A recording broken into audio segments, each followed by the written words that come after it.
नमस्ते दोस्तों, आप सभी के स्वागत भैया जी किचन भोजपुरी रेसिपी में। तो आज हम आप लोग के साथ शेयर करे जाते हैं आंवला और मिर्च की बहुत ही चटपटा और यूनिक सा अचार की रेसिपी। तो चलिए जब फ्रेंड्स आज की मज़ेदार रेसिपी शुरू कर लिया। सबसे पहले का कर जी की मिर्च के बीज से फाड़ लिहल जी। तो एक तरीके से सारा मिर्च में हमने के चीरा लगा लिहल जी। चलिए जब दूसरा वाला मिर्च में भी चीरा लगा दिहल जाए।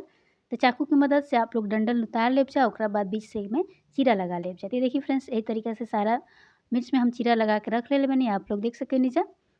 अब का कइल जी कि चलल जाए अब गैस की तरफ। तो एजा हम कढ़ाई पहले से ही गैस पे चढ़ा देले बनी। अब एजा का कइल जी कि हमनी के डाल दिहल जी 1 गिलास पानी। 1 से 2 गिलास एजा हमनी के पानी डाल दिहल जी। पानी के हल्का गरम होके दिहल जी।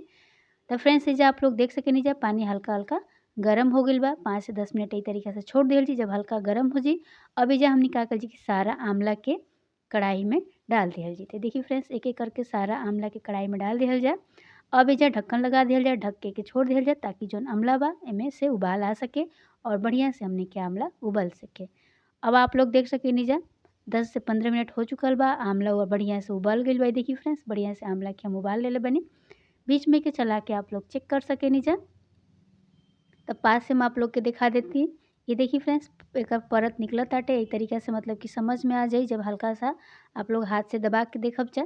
तो आप लोग के आंवला मतलब अंदर से हल्का-हल्का एमे से फाटला जैसा मतलब कि समझ में आई। आप लोग समझ जाइब जा आप लोग के आंवला बढ़िया से उबल गइल बा। चम्मच से भी आप लोग गूँथ के देख सकेनी जा। अगर चम्मच अंदर जाता तो आप लोग समझ जाइब जा आप लोग के आंवला बढ़िया से उबल गइल बा। तो ये देखिए फ्रेंड्स एमे परत निकल गइल बाटे और बीच से आंवला फाटे लागल बा। मतलब कि हमनी के आंवला बढ़िया से उबल के रेडी हो चुकल बा। पास से हम लोग के आप लोग के दिखा देतनी। और अभी तक आप लोग हमारे चैनल को सब्सक्राइब नहीं कइले तब फ्रेंड्स लाइक शेयर और सब्सक्राइब कइल मत भूलब जा। चैनल पे पहली बार आइल बनी जा तब प्लीज़ ये वीडियो के शेयर कर देब जा। तो ये देखिए फ्रेंड्स आंवला हमनी के बढ़िया से उबल के रेडी हो चुकल बा। अब का कइल जी कि कोनो बर्तन में निकाल के रख लिहल जा। तो चलिए जा सारा आंवला के हमनी के कोनो बर्तन में निकाल दिहल जा। तो फ्रेंड्स आप लोग देख सकेनी जा सारा आंवला के हम निकाल लेले बनी। एक तरीका से सारा आंवला के निकाल लिहल जी। तो एक-एक करके सब आंवला के आप लोग बढ़िया से निकाल लेब जा।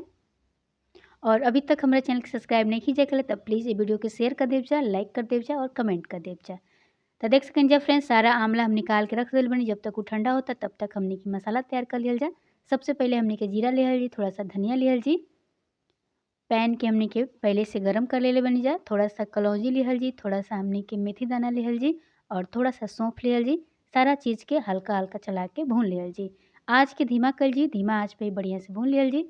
थोड़ा सा डाल दीजिए हमनी के मिर्च, गोल मिर्च। आप लोग देख सकेनी जा सारा मसाला के डाल के धीमा आँच पे बढ़िया से भून लिहल जी। ज़्यादा तेज़ आँच ना कर जी ना तो मसाला जल जाई। ए वजह से आप लोग धीमा आँच पे सारा मसाला के भून लेब जा। बीच-बीच में के चलावत रहब जा ताकि मसाला बढ़िया से भुना सके। अभी जा हमनी के का कइल जी कि थोड़ा सा डाल दिहल जी सरसों दाना। मतलब काला सरसों ले लेबनी, आप लोग पीला वाला सरसों भी ले सकेनी जा। जब सारा मसाला भुना जाए तब हमनी के में सरसों डाल दिहल जी। अब का कइल जी फ्रेंड्स कि अब एजा गैस के बंद कर दिहल जी। मसाला हमनी के बढ़िया से भुना के रेडी हो चुकल बा। कुछ देरी के ठंडा होके दिहल जा। अब एजा मसाला हमनी के पूरा तरीके से ठंडा हो गइल बा तो मिक्सी जार में निकाल लिहल जी। अब का कइल जी फ्रेंड्स कि सारा मसाला के बढ़िया से पीस लिहल जी मिक्सी जार में, हल्का सा दरदरा पीस लिहल जी। अब हमनी के जौन आंवला उबाल के रखले बानी जे भी बढ़िया से ठंडा हो गइल बा। अब का कइल जी कि हाथ हाथ की मदद से सारा आंवला के एक-एक करके सब हमनी के एकर निकाल लिहल जी फ्रेंड्स इस तरीके से। ये देखिए थोड़ा सा दबा देब जब बढ़िया से आप लोग के आंवला निकल जाई। बीज के हमनी के निकाल के फेंक दिहल जी और सबके छोटा-छोटा टुकड़ा में हमनी के तोड़ लिहल जी। ये देखिए हाथ से दबा देब जा तो बढ़िया से आप लोग के आंवला निकल जी, बीज भी अलग हो जाई। एक-एक करके सारा आंवला के तरीके से निकाल के रख लेब जा। बीज के हमनी के निकाल के फेंक दिहल जी। तो देखिए फ्रेंड्स सारा बीज के फेंक देले बानी और ये देखिए हमनी के आंवला निकल के रेडी हो चुका। तो फ्रेंड्स आप लोग देख सकेनी जा सारा आंवला के हम एकर बीज निकाल के फेंक देले बानी। अब चलल जाए हमनी के गैस के तरफ। सबसे पहले कढ़ाई में का कइल जी कि हमनी के सरसों तेल डालल जी।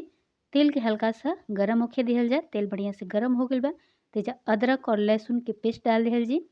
2-4 मिनट डाल के छोड़ दिहल जी। जब बढ़िया से ही कलर एकर चेंज हो जी तब हमनी के मिर्च डालल जी। तो देख सकेनी जा फ्रेंड्स एकर कलर चेंज हो गइल बा पहले से ज़्यादा। ये देखी अब एजा हमनी के हरा मिर्च डाल दिहल जा जौन हमनी के चीरा लगा के रखले बनी जा। अब एजा का कइल जी कि जौन हमनी के आंवला के बीज निकाल के रखले बनी जा एकरा के भी कढ़ाई में डाल दिहल जा। सारा आंवला हमनी के कढ़ाई में डाल दिहल जा। गाँव देहात में हमनी के आंवरा भी बोलल जाला। आप लोग प्लीज़ कमेंट करके बताइब जे कि आप लोग के गाँव में एके का बोलल जाला। अब बीच में एकरा के चलावत रहल जी, धीमा आँच कर दिहल जी। धीमा आँच पे सारा मसाला के डाल दिहल जी। अब हमनी के जौन मसाला पीस के रखले बन जाए ओके डाल दिहल जाए। थोड़ा सा हल्दी डाल दिहल जाए, थोड़ा सा लाल मिर्च पाउडर डाल दिहल जाए, नमक डाल दिहल जाए और थोड़ा सा एजा कलौजी डाल दिहल जाए। सारा चीज़ के बढ़िया से मिक्स कर दिहल जाए। आँच के एजा हमनी के बंद कर दिहल जाए धीमा आँच पे। सारा मसाला के हमनी के हल्का सा पका लिहल जाए। और ये देखिए फ्रेंड्स, हमनी के चटपटा सा आंवला के अचार बन के तैयार हो गइल बाटे। सारा चीज़ के मिक्स कर लिहल जी। और ये देखिए फ्रेंड्स, सारा मसाला के मिक्स कर लेले बानी। अब एके आप लोग तो चलिए जे फ्रेंड्स, सारा हमनी के अचार के कोनो बर्तन में निकाल के रख लेल जाए ताकि अचार जौन बा हल्का ठंडा हो जाए। ओकरा बाद हमनी के कोनो बर्तन में निकाल के रख लेल जी। प्लास्टिक के डब्बा में भी रख सकेनी जा और शीशा के जार में भी रख सकेनी जा। तो एक दिन हमनी के ई तरीका से के ठंडा होके दिहल जी पूरा तरीका से। एक दिन के बाद हमनी के अचार के कोनो बर्तन में निकाल के रख लेल जी। अगर आज के ये आंवला के अचार के रेसिपी आप लोग के पसंद आई लोग के फ्रेंड्स, तो लाइक शेयर और सब्सक्राइब कइल मत भूलब जा। अगर हमरा चैनल पे आप लोग पहली बार आइल बन जा, तो प्लीज़ ये वीडियो के शेयर कर देव जा, लाइक करब जा, कमेंट करब जा और प्लीज़ आप लोग कमेंट करके बताइब जा कि आप लोग ये वीडियो के कहाँ से देखत हन जा, ताकि आप लोग के हम थैंक यू बोल सकी फ्रेंड्स। तो आप लोग प्लीज़ हमके कमेंट करके ज़रूर बताइब जा कि आज के आंवला के अचार के रेसिपी आप लोग के कैसन लागल है। तब प्लीज़ ये वीडियो की ज़्यादा से ज़्यादा शेयर करब जा, कमेंट करब जा। और ठंड के मौसम आ चुकल बा, तब प्लीज़ आप लोग एक बार आंवला के अचार के ट्राई ज़रूर करब जा।